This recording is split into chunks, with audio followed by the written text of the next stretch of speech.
Hello dear student, again welcome back to my channel. Last class रे आमे on examination रा unit 1 पढ़िथिले तो आज आमे unit 2 पढ़िबा। unit 2 पढ़िबा पूर्वरु unit 1 रे कौन थिला टिके मन पकाई देबा। राइटर विंस्टन चर्चिल को एग्जामिनेशन टा बिल्कुल भल लागु नथिला, तांको पई एग्जाम टा गोटे दंड भली थिला। एंड हेरो रे जेते बेले से पढ़िबा पई जाइछंती से समस्तंकठू पछरे स्थान पाइथिले। तांको बापा रिजाइन देबा परे मध्य फोरफ्रंट ऑफ पॉलिटिक्स बा पॉलिटिक्स रे आगरे थिले, किंतु तांको पुओ काहेकि समस्तंकठू लास्ट रे अछि बोली समस्ते कहउथिले। तो एथिला यूनिट 1 जो माने ए पर्यंत यूनिट 1 रो वीडियो देखि नांती प्लीज यूनिट 1 रो वीडियो टी को लास्ट पर्यंत देखि नेबे, because it will be easy for you to understand the next video. Then start करिबा यूनिट 2 रो वार्म अप रो। Think of the role of a teacher in a students life. Does not a teacher facilitate the learning of a pupil and develop skills in him or her? Read the following unit of the text and note the role played by Mr. Somerville in the writer's education at Harrow. तो आपण माने जानी थिबे गोटे student रो life रे गोटे teacher रो role केमती थाए। गोटे स्टूडेंट रो करियर बिल्डिंग रे टीचर मानक भूमिका बहुत गुरुत्वपूर्ण। आपण मानक लाइफ रे भी एमिति केतेटा टीचर थिबे जे माने कि आपण मानक पई बहुत स्पेशल।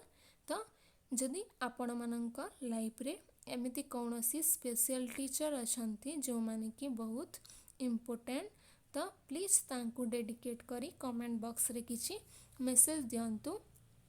तो एठारे राइटर कहउचंती गोटे स्टूडेंट रो लाइफ रे गोटे टीचर रो रोल किपरि थाए। से टीचर तांको स्टूडेंट मानकर स्किल को डेवलप करिवा पई, तार दक्षता को डेवलप करिवा पई बहुत किछि करि थांती।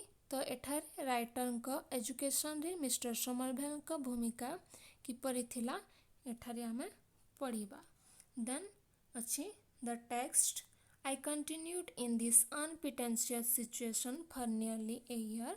तो राइटर सही अनप्रिटेंशियस सिचुएशन बा लज्जाशील अवस्था रे nearly 1 year सेठारे पढ़िले। However, by being so long in the lowest form, I gained an immense advantage over the cleverer boys. However, से सर्वनिम्न स्थान पाई क्लेभरर बॉयज बा भल पिला मानक तुलनारू बहुत एडवांटेज पाई पारिथिले। They all went on to learn Latin and Greek and splendid things like that.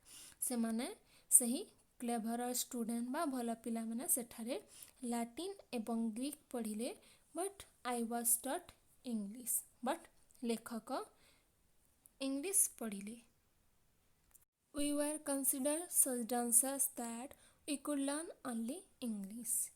Writer कहउचंती जो माने डांसर्स बा पढ़िबारे मांदा थिले, जो माननकु डांसर्स बोली कंसीडर करायउथला, स्लो लर्नर थिले, से माने केवल इंग्रजी पढ़ुथिले।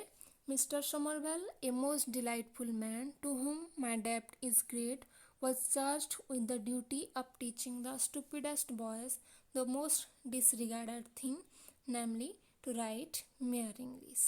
लेखक एठारे मिस्टर सोमरभेल को प्रशंसा करिसंती। से जणे आनंदमय व्यक्ति थिले ओ तांको इंग्रजी शिक्षक थिले। तांको स्टूपिडेस्ट बॉयज सही मांदा पिलांको डिसरिगार्डेड थिंग बा अनइम्पोर्टेंट थिंग जेमिति के मेयर इंग्लिश लेखिबा ए सबु पढ़ाइबार ड्यूटी दिया हितला।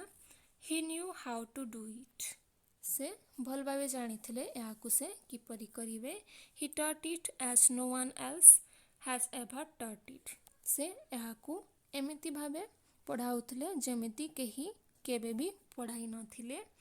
Not only did we learn English parsing thoroughly, but we also practiced continually English analysis. Parsing माने होछि dividing a sentence into parts and describe the grammar of each word or part brief. माने गोटे sentence को विभिन्न part रे divide करी प्रत्येक word बा पार्ट को ब्रीफली डिस्क्राइब करिबा होछि पार्सिंग जेमिति कि पार्ट ऑफ स्पीच रे आमे गोटे सेंटेंस को डिवाइड कला परे विभिन्न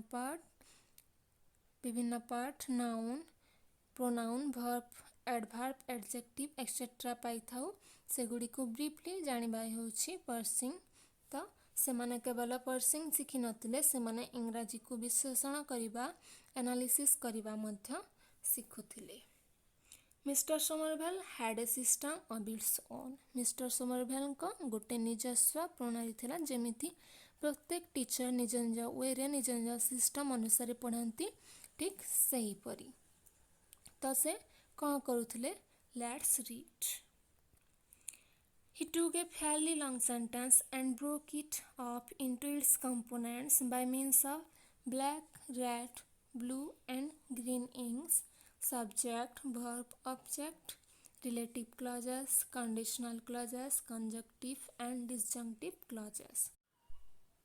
से फेयरली गोटे लंग सेंटेंस नेउथिले और विभिन्न पार्ट रे भांगी ब्लैक रेड ब्लू ग्रीन इंग्रे subject verb object relative clause etcetera से चिन्हाई देउथिले। Each had its colour and its bracket.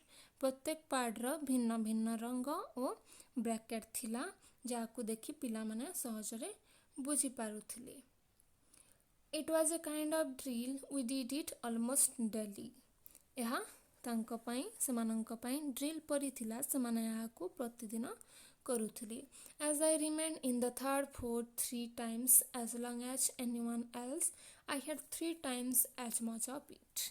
जेहेतु राइटर सर्वनिम्न स्थान रे थिले समस्तंकठु पछरे थिले से बाकी मानंक अपेक्षा 3 गुण बेसी से प्रैक्टिस करुथिले।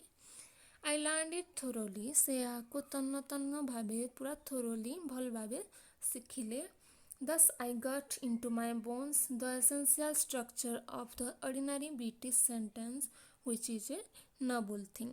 तो से ordinary British sentence रा essential structure को पूरा भल भाबे thoroughly जानिले जहाँ गोटिए noble thing बा important thing थिला। And when in after years my school fellows who had won prizes and distinction for writing such beautiful Latin poetry and pithy Greek epigrams had to come down again to common English to earn their living or make their way, I did not feel myself at any disadvantage। And किछि वर्ष परे तांकर जो school fellow बा सहपाठी माने थिले Latin कविता pithy Greek epigram बा संक्षिप्त भावपूर्ण अभिव्यक्ति लेखिबारे पारदर्शिता लाभ करि साइथिले प्राइज पाइथिले सेमानंकु तांका जीविका अर्जन निमंते और जीवन रे कृतकार्य हेबा पई सेमानंकु इंग्राजी रो आश्रय नेबाकु पड़िथिला। तो राइटर कहउचंती से एथिरे किछि डिसएडवांटेज फील करि नथिले कारण से आगरो ही इंग्राजी पढ़ि साइथिले। Naturally, I am biased in favor of boys learning English.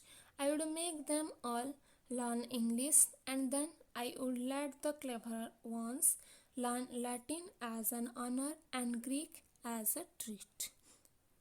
पिला माने इंग्राजी पढ़िबा को से समर्थन करुथिले। बायस्ड माने हेउछि ब्लाइंडली सपोर्ट करिबा। तो राइटर समस्ते इंग्राजी पढ़ंतु बोली समस्तंकु समर्थन करुथिले। राइटर कहउचंती मु चाहे समस्ते इंग्राजी पढ़ंतु एंड जो माने क्लेवर स्टूडेंट भला पिला लाटिन को ऑनर व सम्मान पाई और ग्रीक को आनंद पाई ट्रीट माने होछि एठारे स्पेशल प्लेजर। तो स्पेशल प्लेजर पाई पढ़िबे किंतु से चाहूतिले समस्ते इंग्राजी पढ़ंतु बिकॉज लेटर लाइफ रे जॉब पाई इंग्राजी रो आश्रय नेबाकू पड़ुथला। But the only thing I would whip them for would be for not knowing English. I would whip them hard for that। But एथारे writer मजाक रे कहउचंती जदि से माने इंग्राजी न जानिबे न पढ़िबे मु सेमानंकु whip करिबी पिटिबी। I would whip them hard for that।